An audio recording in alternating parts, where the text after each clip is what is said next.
Now that our panel is complete, I welcome you all again to this session that aims at presenting the main results of the workshops that we just had this morning. And as you know, the aim of these workshops was to identify the synergies and the potential contribution that ESPON can offer to support the work of the urban partnerships and also to support the implementation of the different actions of the urban action plans that have been agreed within the urban partnerships. And today we would like to hear some results of the discussions from this morning from the representatives of four partnerships. So we have a representative of Urban Agenda Partnership on Digital Transition from the University of Oulu, Mr. Petri Ahokangas, welcome. Then we also have a representative from the Urban Agenda Partnership on Circular Economy from the Municipality of Hague, Jan Hanko Post, also welcome. Then we have Elena Zolgajova from the Urban Partnership on Housing from the Ministry of Transport, Construction and Regional Development. Also welcome to the panel. And then we have Angelika Potmogele. She's representing the Partnership on Energy Transition and also will report to us on the results of that discussion. So welcome everybody. I hope you all had an exciting morning, and then let's hear shortly from the workshops and the main results. So colleagues, we have two main questions to discuss today and also to hear from you, and maybe we'll leave the third in case if we have sufficient time also to follow up on this discussion. So the first question that I would like to ask you is how do you see the results of the ESPON projects that you heard about this morning can support the actions of the partnerships based on what you learned this morning? Can you share with us your insights? Maybe we can start with Elena. Well, I expect it to be the fourth, and I hope that then I will adapt what I'm going to say to what would be said by the other partners. Anyhow, no problem. We came from the housing partnership to the meeting and to discussion of two ESPON projects to try to find how our work and our actions addressing data, urban data, affordability data, housing detailed information about housing data, how can be linked to the work of ESPON. And what we found actually in the presentation of two projects was that in Europe we are missing elementary basic data on everything, and the housing is not an exception.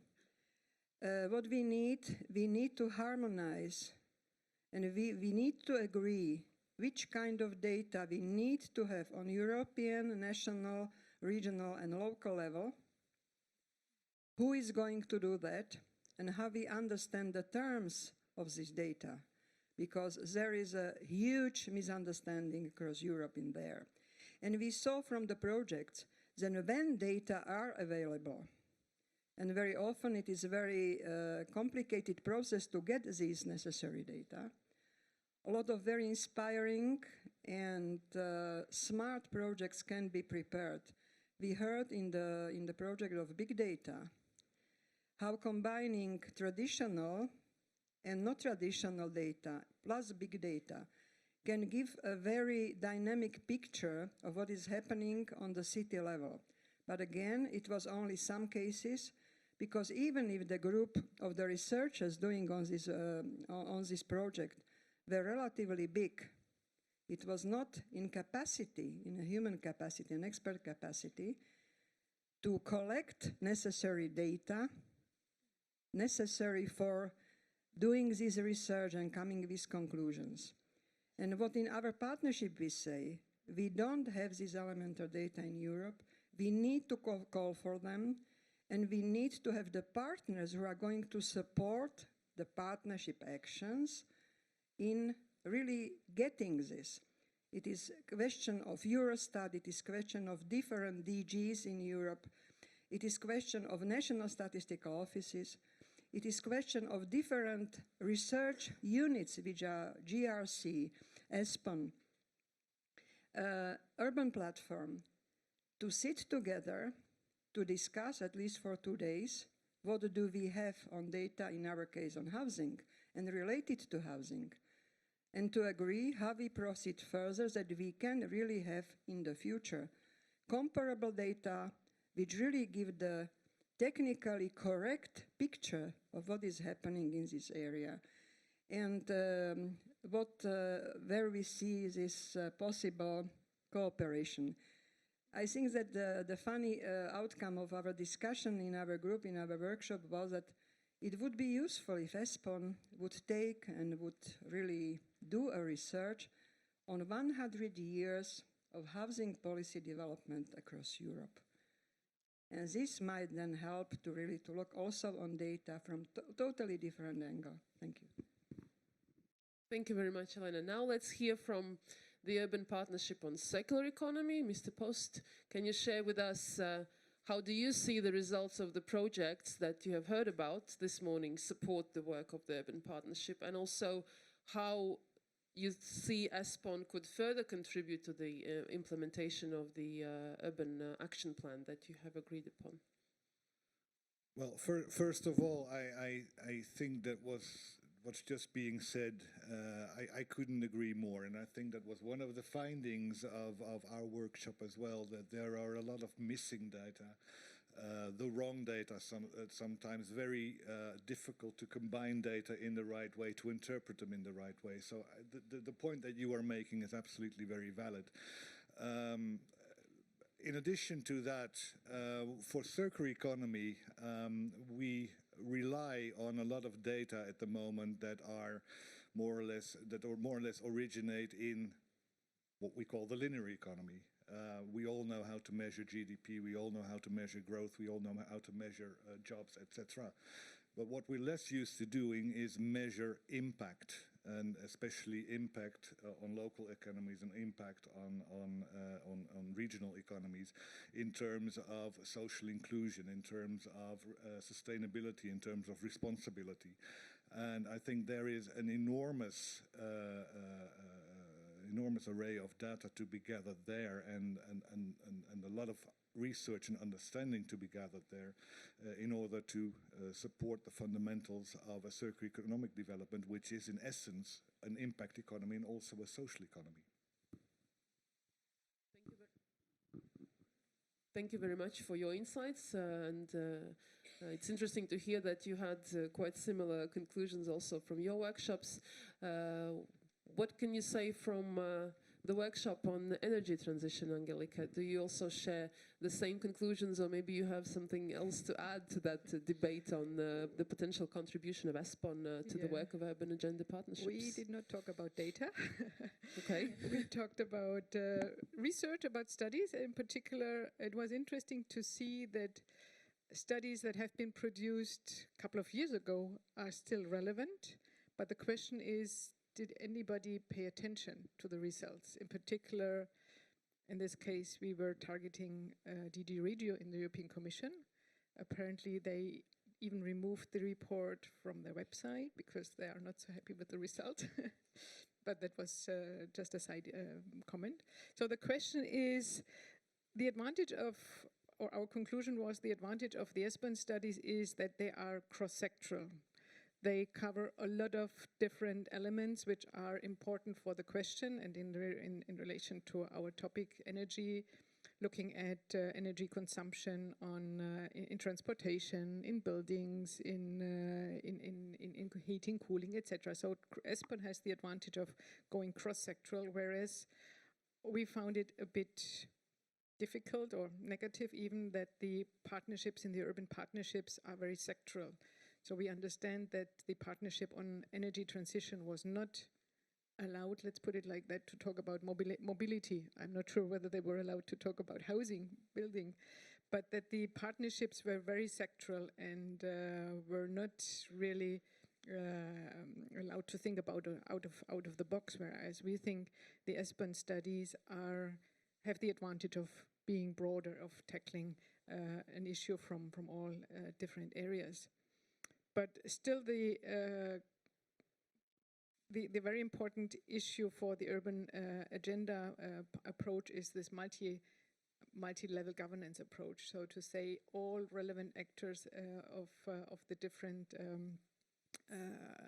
level of governance, so the European, the national, and the local level is involved. So this is something that we see also, if I may touch already on the territorial agenda, the governance issue is an important one, which needs to be addressed, which stays important in the discussion, and is also reflected in the ESPON studies, but maybe it should be a bit more in the forefront, not forgetting that we need to address all the different areas, different dimension of sustainable development, social, environmental, economy, and for us the governance issue in particular. Yeah, I would like leave it here.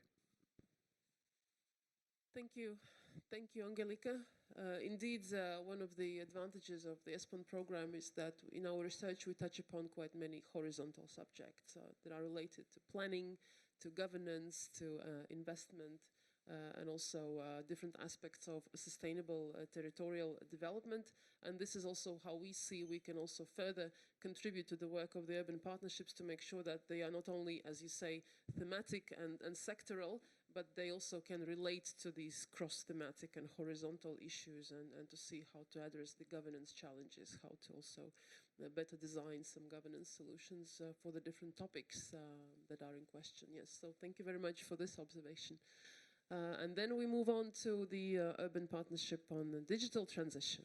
Are there any additional insights that you would like to share, or you can maybe join some previous conclusions? Maybe I could say that the way how we were discussing in our discussions was more holistic and service oriented. So data is just one enabler for these services that we might have. And digital transition is a whole overwhelming thing that goes over all sectors and functions of the cities and the municipalities in practice. So that is a fundamental difference. And the research that we were hearing were about how do we co-create these services together with the businesses and the NGOs and the citizens together. That would be one angle. And then we were hearing about research on the regional level, that how different regions are technology producing, maybe technology utilizing, and then about the spillover effects of these different technological transformations that we are seeing in different places. So maybe the lesson was that if we are to combine that kind of things into the practice, the implementation, from my perspective, especially because I'm coming from the business model thinking, would be that cities need business models to transform their services so that they really add value to the citizens and to the companies that are working within the cities or within the regions in practice. So we were discussing about that kind of holistic phenomena that we see at the societal level, but if we want to go into implementation of these strategies that we have, then the question is about that how to make the cities see the way how digitalization is done by the businesses, where the business model thinking guides everything. And maybe there is room for cities to adopt their own business model thinking that they can utilize in this kind of transition.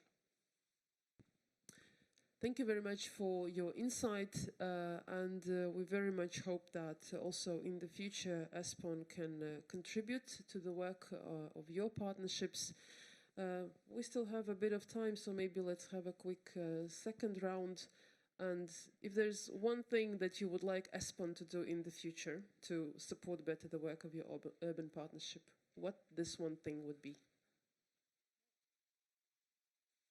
I'm going to be rather provocative. There were 12 very important topics picked up in 2016, and they are lasting to 21. From the technical aspects of the lifespan of partnership, they exist for 3 years. They gather experts from all the partners, really, from local level, from national level, from the DGs, it means Commission, from other relevant partners. In 3 years, they come together with an action plan, which actually formulates what should be done to have a better regulation, better financing, and better knowledge. In all the partnerships which already have finished, and in those who are going to finish, there is always a set of actions which need to be fulfilled. The activities of other partners who were not the partners of the partnership, the members of the partnership. It needs activity on the side of the Commission, of the Parliament, and of other European bodies. And ESPON can be very helpful in keeping these open actions alive and asking all relevant partners in the broader European scene to contribute to their implementation. Thank you. That's quite an ambitious task for ESPON, I have to say, for the future, but I'm sure we would be able to cope with that as well. And definitely, Urban Agenda is also one of our policy frameworks and policy processes that we aim to support in the future. From your side, one thing that you would like ESPON to do in the future to support better the work of your partnership? More or less the same answer. But I already said it previously that I think for ESPON could very well contribute to all the post-partnership actions. As you said, our partnership ends this year. We're going to have a debate next week in Brussels on how we want to proceed, especially on a number of actions that we feel have not finished yet, because we still lack knowledge, or there is still a certain procedure to follow, for example, on legislation actions. But I think, especially on the knowledge side, with prolonging the knowledge actions that we have, I think that ESPON can be key to support us in that, to carrying further these actions, not only the current action on the collaborative economy and the sharing economy, but also a number of other knowledge actions that we have and that ESPON has not yet been involved in. We're happy to do so. Let's stay in touch. Thank you. Angelika, your requests to ESPON. Yeah, I think we should have the ambition to walk in the same direction. Now in the situation that we will have the new cohesion policy hopefully being adopted by the end of next year and starting with the implementation, I think we should all have the ambition to transform or to translate the findings of the urban agenda, of the studies from ESPON into concrete action. So not just having these very useful studies and recommendations and action plans somewhere in the drawer and just accessible to a small number of people who know about it, but really translating it into concrete programs, into concrete actions. Where do we go from here? Because otherwise it's a lost opportunity. You invest so much energy, money, expertise in developing these really very important papers, but if nobody picks them up and puts them into something concrete, it's a pity. And I think we cannot afford, I speak on behalf of the energy transition group now, and we see the clear link, of course, also with climate change. We cannot afford not to capitalize the knowledge that has been achieved also in the relevant ESPON studies. So I think we should really put some pressure in the coming weeks and months to say, use the knowledge, use the expertise that has been collected, and let's continue in translating that into concrete action. Thank you very much. You had an additional remark. Like to add to that, we as a partnership, we have a lot of ideas have come out of our partnership, and one of the things that we want to do in the next few months and years, even years, is to test drive and prototype some of these ideas. And in testing and prototyping these ideas, I think that ESPON could also fulfill a very valuable role in walking with us on that and traveling with us on that and generating the data and generating the knowledge that ESPON can then use again to translate into other policy areas and policy recommendations. Thank you very much. Let's do so. And then finally, your final request for ESPON. Yeah, I think that I continue with what my colleagues here started. I think that ESPON would go more opportunity-oriented and act upon the opportunities. For example, there is a very huge opportunity coming for the cities in the next couple of years, and that's the 5G networks, because in the future there will be local networks that cities could run. Now the question is that in which cities, with what kind of services, that would be actually feasible and practical and would enhance digital transition. Thank you so much. Thank you so much, colleagues.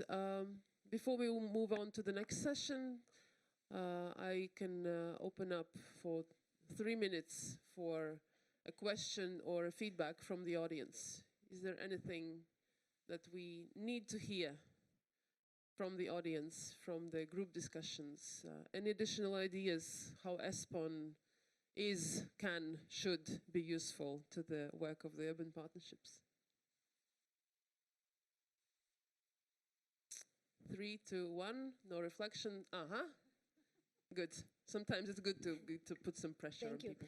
No, actually, there's something, I don't know if it's possible, but I was thinking from our experience working together from different type of stakeholders, that if there would be a way that ESPON could be, or we could find a way to form cooperation when you said, be with us on this journey, means working together, not just commissioning a project. If that would be possible to find this way, that would be, I think, very beneficial. Thanks. Yes, thank you. I think it's a good idea. Maybe we could become also a permanent member of 1 or 2 partnerships just to test the approach to start with, and then we see how we could develop this model for the future. And we have one more contribution. Yeah, I don't know if ESPON can do something, but one big issue for researchers is the fact that a lot of big data and very important data for research are owned by private companies. And we have to buy from them the data to do research on flows coming from our mobile phone. So I don't know if ESPON could push to do something on this, because this data should be public, and then with some regulations on how to use them. I think it is really terrible that we have to buy them, our data, we have to buy them from private companies. Do research. Thank you. Indeed, big data is one new field of research of our work as well within ESPON, and we have a number of activities that have been already completed, and we will be launching a new one to also explore further opportunities to use big data for evidence production and for policy development. And whenever we will have new evidence in-house, of course, we will make it public, and also through that, we can also support further activities of our research network. So thank you very much for this comment. And we have one more here. Thank you. Mr. Marko Mälly from the Regional Council of Häme here in southern Finland. And I really liked what Ms. Porth-Mögele said about then how we could implement these results and then this beautiful research what ESPON does. I myself work for the regional government, and I really have to say that then the results and then this research and everything is we are pretty unaware. We don't know this on the regional level how we could use, and it is not this kind of common language we use then, so using ESPON research then, so for our purposes, for practical daily work. And I think this kind of awareness campaign, or you maybe should find a way how to make this capacity building and us aware of your work what you do in ESPON. Thank you very much for this comment. Indeed, this is also what how I started this seminar. Is the main message is that for us, outreach definitely and capitalization of all our evidence is a key challenge and also a long-term endeavor. And we need to find new ways how to reach out to regional, local players to make them aware of ESPON evidence, to encourage them to use it. But I also said that we cannot do it alone. So now that you've been here, you automatically also become our ambassador. So please, when you come back to your place, to your hometown, to your work, please use that opportunity also to tell people about our work, to tell about our results, to encourage them to use it, and to send them back to us if they have any further questions. And this applies to everybody here in this room, to everybody who has ever participated in the work of ESPON. This was my key message also from the morning. With the EGTC resources alone, we cannot cover the whole Europe. We cannot go everywhere. We cannot be present and visible everywhere. So this is why we need you, people who know ESPON, who know our evidence, who are encouraged, who are inspired and informed and are ready to also support our work. So I will very much appreciate also to hear back from you how you succeeded. Thank you. Okay, colleagues, thank you very much for your feedback, for your insight, and also for your further requests to our work in the future. We very much appreciate that. And with this, I would like to close this session and we move on. Thank you so much.